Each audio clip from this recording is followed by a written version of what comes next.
Ya. Assalamualaikum warahmatullahi wabarakatuh. Halo, apa kabar semua kelas? Sehat semua ya? Iya, hadir. Fikra, Raffi Hadir, Ludi, Pak. ya, Cinta, Hadir, Julita, Pak. ya, Dewi Erlangga, Bahfio, ya.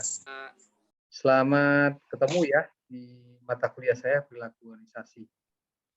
Oke, jadi absen dulu semua ya, absen dulu. Pastikan kalian sudah mengisi absen. Kalau tidak mengisi absen nanti dianggap tidak hadir.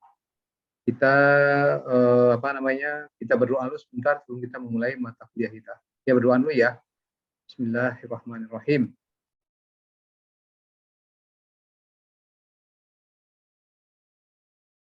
Amin, amin ya rabbal alamin. Oke, selamat siang semuanya. Terima kasih sudah hadir di mata kuliah perilaku organisasi. Kita akan ketemu dalam mata kuliah ini selama 16 kali ya. 2 kali ujian UTS dan UAS. Oke, jadi saya tidak pengen kalian tidak harus lulus semua lah, maksud nilai yang bagus. Jadi mata kuliah yang ingin saya sampaikan adalah perilaku organisasi, 2 SKS, capaian pembelajaran adalah mahasiswa memahami nanti karakter dari perilaku organisasi ya. Kemudian tujuan individu dalam organisasi, saya langsung coba share screen aja ya, RPS-nya dulu. Jadi nanti kita tahu apa sih mata kuliah ini, berapa lama kita kuliahnya ya. Ini adalah RPS dari mata kuliah rencana perilaku organisasi ya, program studi D3 manajemen transportasi udara dan manajemen bandar udara. Ya, di 2 SKS ini akan kita capai selama 14 kali pertemuan. Ya.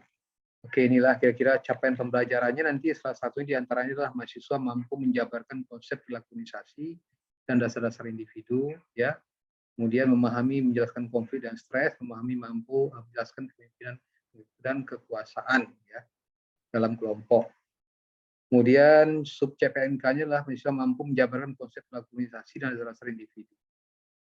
Jadi mata kuliah perilaku organisasi ini adalah mempelajari konsep dan perilaku organisasi, yaitu membahas 3 determinan perilaku dalam organisasi, perorangan, individu, kelompok, dan struktur organisasi.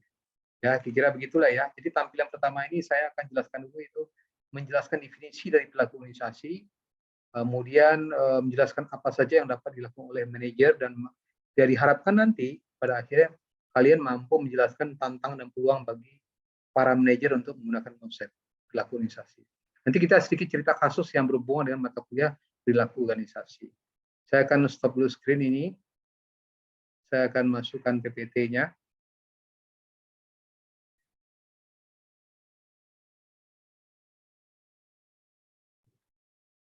Ya, oke.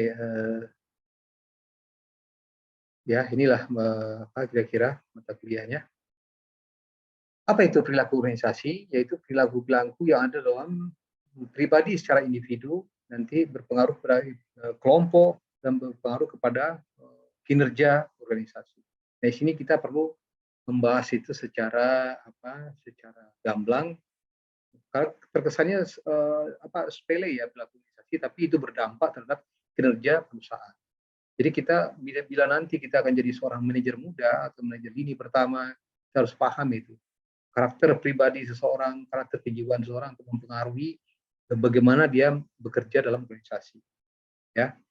Kemudian kita masuk pada pengertian dan ruang lingkupnya. Ya. Pengertian dari perilaku organisasi itu sendiri adalah sebuah disiplin ilmu yang mempelajari tentang perilaku tingkat individu dan tingkat kelompok di dalam suatu organisasi secara dampak terhadap kinerja. Kemudian apalagi pengertiannya yaitu sebuah disiplin ilmu yang mempelajari tentang perilaku tingkat individu dan tingkat kelompok dalam suatu organisasi serta dampaknya terhadap kinerja. Kemudian beberapa ahli mengatakan bahwa Robin perilaku organisasi sebagai studi yang mempelajari dampak dari perilaku individu, kelompok, dan struktur terhadap organisasi dengan tujuan menerapkan pengetahuan meningkatkan efektivitas organisasi. Timothy ya berpendapat bahwa dampak dari perilaku organisasi itu terhadap struktur yang berlaku pada di dalam organisasi ya itu adalah menerapkan ilmu pengetahuan dasar yang bisa meningkatkan keefektivitasan suatu organisasi. TOHA menerangkan bahwa perilaku organisasi adalah suatu studi yang berhubungan dengan berbagai aspek tingkah laku dan manusia dalam organisasi. Kemudian ruang lingkupnya apa aja sih perilaku organisasi? Yang pertama adalah perilaku individu, perilaku kelompok, perilaku antara individu, perilaku kelompok. Kalau perilaku individu yaitu adalah studi terkait kepribadian individu, pembelajaran, sikap, motivasi, dan kepuasan kerja. Kemudian perilaku antara individu adalah suatu studi yang dilakukan dengan adanya komunikasi antara setiap karyawan di antara mereka sendiri dan bawaan mereka. Kemudian perilaku kelompok yaitu perilaku yang mempelajari terbentuknya suatu organisasi, struktur organisasi, dan efektivitas organisasi berbagai upaya kelompok yang dilakukan untuk bisa mencapai tujuan organisasi. Ya. Jadi kira-kira begitu ya materi nanti tentang pembukaan untuk perilaku organisasi. Jadi itu yang akan kita bahas di pertemuan pertama ini. Ini saya sapa dulu mahasiswa saya ini, mungkin ada yang memberikan sanggahan, komentar, pendapatnya sebelum kita masuk pada kasus tentang yang ada dalam kehidupan kita sehari-hari, itu perilaku organisasi. Ada yang ingin ini memberikan apa pendapatnya, silahkan. Nggak apa-apa, jangan malu-malu, jangan takut-takut. Salah nanti nggak apa-apa, kita diskusi aja. Apa kira-kira pendapat tentang organisasi? Siapa dulu? Dia, gimana dia? Saya terlalu cepat menjelaskannya ya, menerangkannya ya. Silakan dia. Atau Zikra. Halo. Pak, saya Ya. mau tanya yang Pak. Tadi kan tujuan dari perilaku organisasi ini kan juga untuk mencapai keefektifan ya Pak. Betul. Nah, di organisasi keefektifannya seperti apa sih Pak yang dibutuhkan oleh sebuah organisasi? Oke. Ya, jadi efektif sama arti kan gini. Dalam organisasi itu ada visi misi yang akan dicapai ya. Rencana ke depan itu seperti apa. Nah, jadi bila anggota organisasi, bila perilaku individu tidak sejalan dengan tujuan organisasi, berarti kita tidak mendapatkan tujuan tadi, tidak sampai pada tujuan yang kita capai ya. Karena di dalam perencanaan organisasi itu ada SWOT. Ya, kita mau kemana, kekuatan kita seperti apa, kita mau menghasilkan output seperti apa gitu. Jadi bila perilaku dalam kelompok, perilaku individunya yang berpengaruh terhadap kelompok dan kinerja organisasi, berarti tujuan dan sasaran yang dicapai tidak akan kita peroleh. Nah, jadi tidak efektif jadinya kan, benar nggak? Jadi sehingga perilaku-perilaku tadi harus kita manage gitu ya, kita arahkan, kita kendalikan, kita atur sehingga setiap anggota organisasi itu menjalankan tujuan dari organisasi sehingga mencapai apa yang diharapkan oleh perusahaan tadi itu atau organisasi tadi. Itu pendapat saya. Gimana? Cinta Julita mungkin yang bertanya, silakan. Cinta Julita ya. Siap ya Pak. Ya, silakan tanya. Kalau aku mau nanya, kalau tradisi atau kultur di satu perusahaan itu masih termasuk dalam perilaku organisasi nggak sih Pak? Apa tadi, kultur ya? Budaya? Iya Pak. Oh ya, oke. Jadi budaya, oke, pertanyaannya bagus ya. Dia tadi pertanyaan juga bagus. Budaya dalam perilaku organisasi ya itu sangat mempengaruhi juga. Jadi perlu seorang manajer ya harus mempelajari budaya juga dari orang-orang yang dalam organisasi ya. Budaya itu mempengaruhi tingkah laku seseorang, perilaku seseorang ya. Ya orang mungkin dari kultur mungkin dari dataran tinggi itu berbeda dari orang dari dataran rendah misalnya. Kemudian suku bisa juga berpengaruh terhadap perilaku ya. Kadang-kadang ada orang tidak sama berasal dari suku yang berbeda, untuk penyamaan persepsi juga akan susah disamakan ya. Jadi budaya itu berpengaruh, sangat berpengaruh terhadap perilaku organisasi. Yang lain, Tio atau siapa lagi yang lain tadi?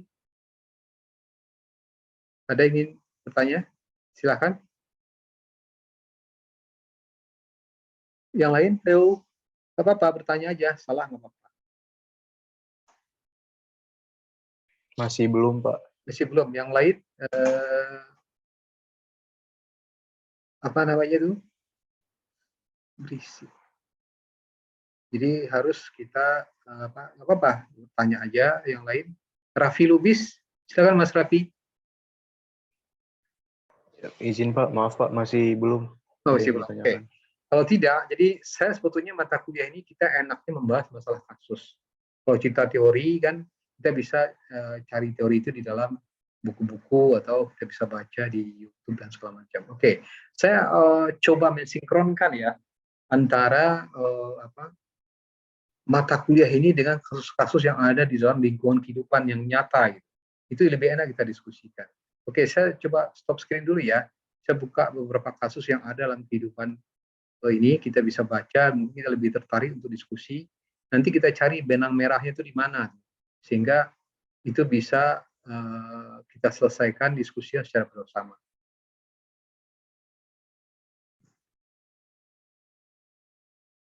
Ini ada beberapa catatan saya mengenai kasus-kasus yang ada di dalam kehidupan misalnya ya. Ini saya ketik biasa aja ya. Oke, jadi saya berikan definisi sedikit lagi itu. Jadi perilaku organisasi itu merupakan studi tentang perilaku manusia di dalam pengaturan organisasi, antar muka, antar perilaku manusia dan konteks organisasi dan organisasi itu sendiri. Jadi bila kita amati ada 3 aspek, yaitu di dalamnya itu perilaku individu, organisasi itu sendiri, dan interaksi di antara keduanya, ya kan?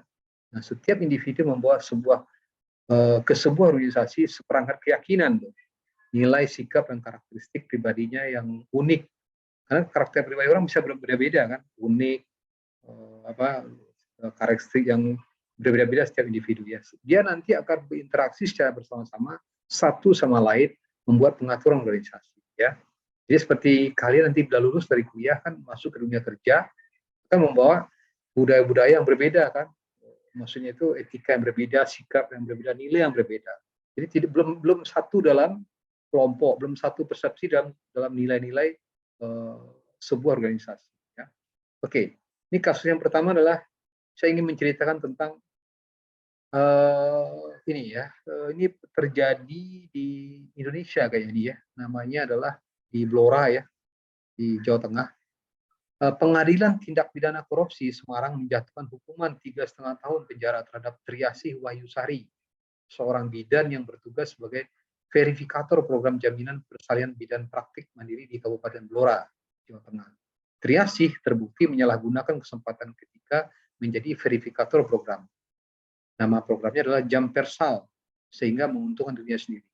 Hakim juga mewajibkan terdakwa membayar uang pengganti kerugian negara yang besar yang sebesar 655,5 juta. Menyatakan terdakwa bahwa terbukti bersalah melanggar pasal 18 Undang-Undang Nomor 31 Tahun 99 yang telah diubah dan ditambahkan dengan Undang-Undang Nomor 20 Tahun 2001 tentang pemberantasan tindak pidana korupsi. Ya. Oke, pada tahun 2013 Dinas Kesehatan Kota Blora menerima kucuran dana untuk program Jampersal yang besarnya mencapai 4,1 miliar. Dari dana tersebut sekitar 1,7-nya itu dicairkan berdasarkan hasil verifikasi yang dilakukan terdakwa tuturnya.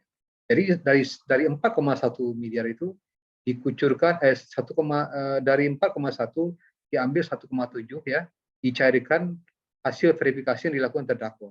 Jadi cairkan sendiri maksudnya. Nah, sementara terdakwa Triasih mengaku dana yang digelapkan tersebut digunakan untuk memenuhi kebutuhan pribadinya. Nah, ini kan perilaku ya, perilaku yang menyimpang maksudnya. Nah, singkat cerita, kita coba menganalisis masalah ini secara garis besar ya, maksudnya. Ini kasus ini menunjukkan adalah perilaku individu dalam organisasi sangat berdampak pada organisasi tempatnya bekerja. Dari kasus korupsi tersebut, Triasih adalah sosok yang mementingkan kepentingan pribadi dan dapat mencoreng nama organisasi. Kepercayaan yang telah diberikan kepada Triasih disalahgunakan, seharusnya ia dapat mementingkan kepentingan organisasi atau kelompoknya dibanding kepentingan pribadi. Diketahui Triasih mengambil sebagian dana kesehatan Kabupaten Blora dengan Jampersal pada tahun 2013. Ya. Jadi kita analisis dari kejadian ini, kita bisa simpulkan bahwa Triasih mengaku menggelapkan dana untuk kepentingan pribadinya. Nah, kemudian putusan hakim terdakwa menjatuhkan hukuman 3,5 tahun penjara terhadap Triasih Wahyusari. Jadi kita dalam kuliah ini kita belum menganalisa ini, kenapa itu bisa dilakukan oleh triasi? Berarti ada ada